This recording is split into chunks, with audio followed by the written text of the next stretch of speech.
આપણે અત્યાર સુધીમાં કર્મ અને કિસ્મતના ત્રણ ભાગ જોયા અને હવે આ ચોથો ભાગ જોઈ અને આગળ વધીએ.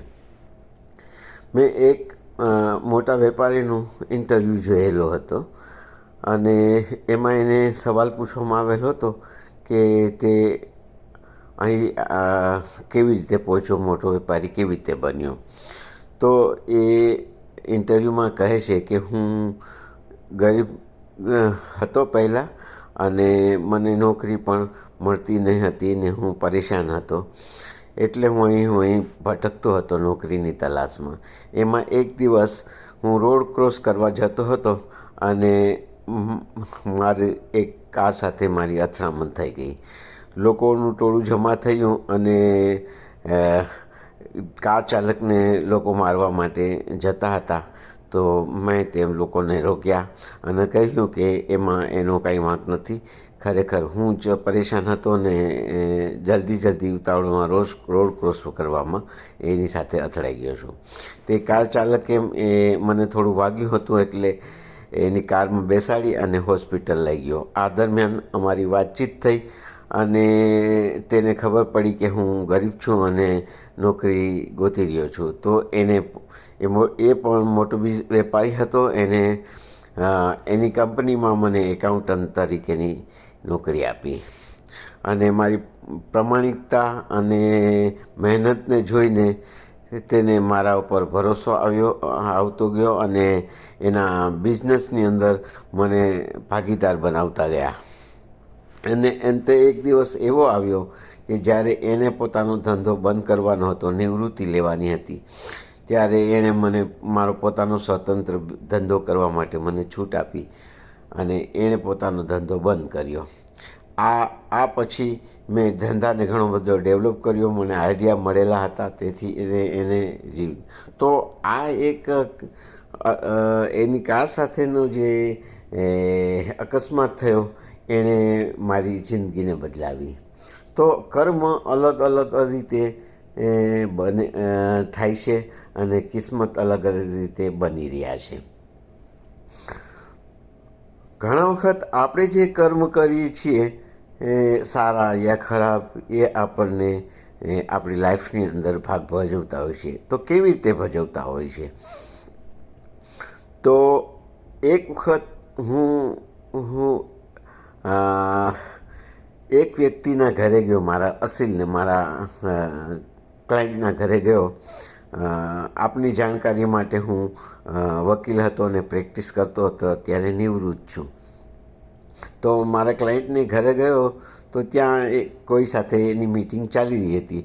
તો હું સોફામાં એક સાઈડમાં બેસી ગયો અને એમને કહ્યું કે તમે તમારી પ્રવૃત્તિ ચાલી રાખો, પછી હું વાત કરીશ તમારી સાથે.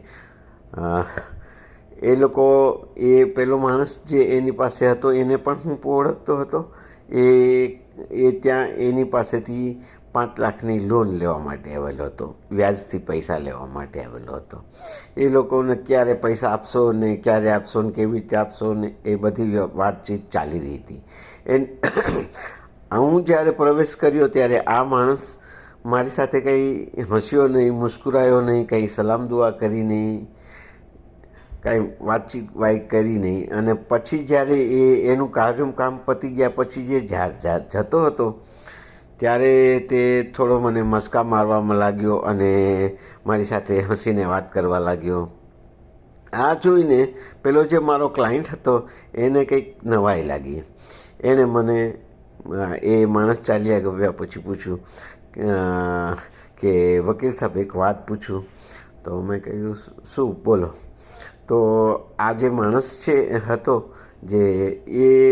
તમે આવ્યા ત્યારે તમારી સાથે કાંઈ હસ્યો નહીં, કંઈ આવકાર પ્રવચન, કંઈ સલામ દુઆ કરી નહીં, અને જતી વખતે તમને મસ્કા મારતો હતો.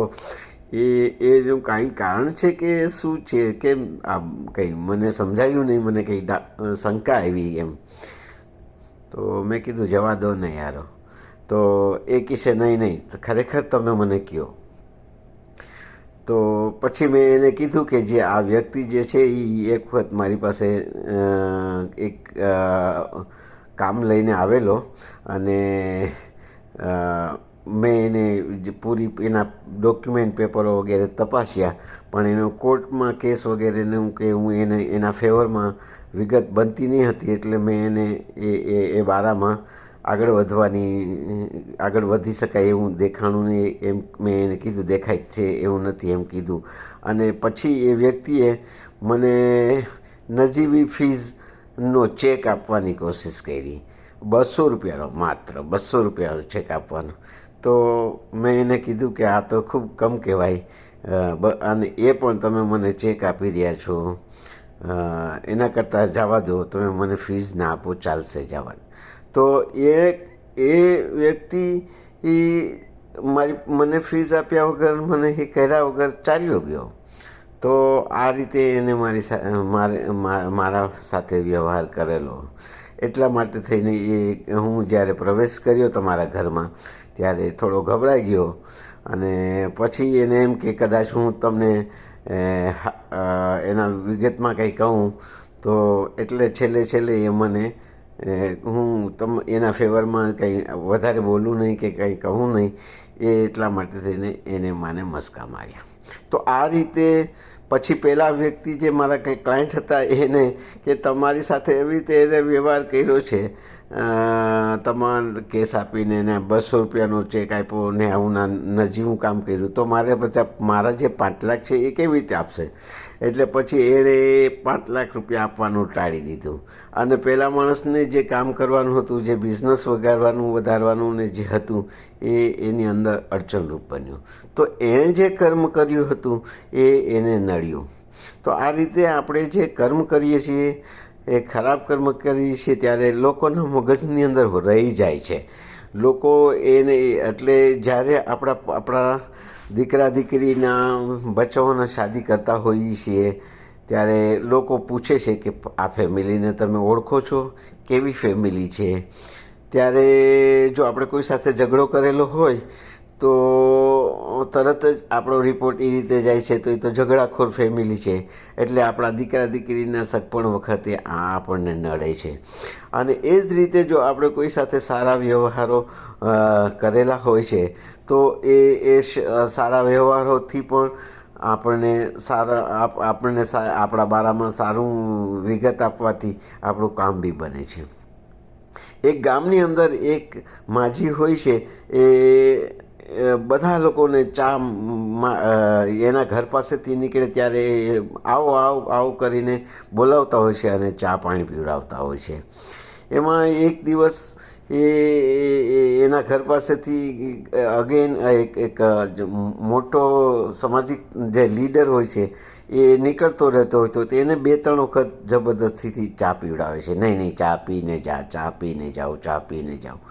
હવે એક વખત એવું બને છે કે એ ડોસીમાનો જે છોકરો હોય છે એને કોઈ સાથે ઝઘડો થઈ જાય છે, અને જે ઓલો સામેવાળા જે હોય છે એ કેટલા બધા ગુંડા જેવા માણસો વ્યક્તિ હોય છે એ જમા થઈ જાય છે અને એને લાકડીઓથી મારતા હોય છે. એ દરમિયાન આ જે લીડર હોય છે ત્યાંથી પસાર થતો હોય છે, તો એ ટોળામાં જુએ છે, તો એ જોવે છે કે એ તો ઓલી માજીનો છોકરાને આ લોકો મારી રહ્યા છે. તો એ લીડર છે એ લોકોના ટોળાને ગાળ આપે છે અને રોકી જવા માટે કહે છે, ખબરદાર જો આને હાથ લગાડ્યો છે તો આ રીતે આ માજી એને ચા પીવડાવતા બધાને, તો એની ચા આ રીતે એને દીકરાની જાન બચાવી. તો આ રીતે આપણે જે સારા કર્મો કરીએ છીએ એ આપણને આપણા માટે નવું કિસ્મત બનાવે છે, અને આપણનું ખરાબ થતું આપણું અટકાવે છે યા ખરાબ કરે છે. તો આપણે જે કાર્ય કરીએ છીએ એ આપણા કિસ્મત બનવામાં મદદરૂપ થાય છે. હવે વધુ આપણે આવતા પાર્ટમાં જોશું.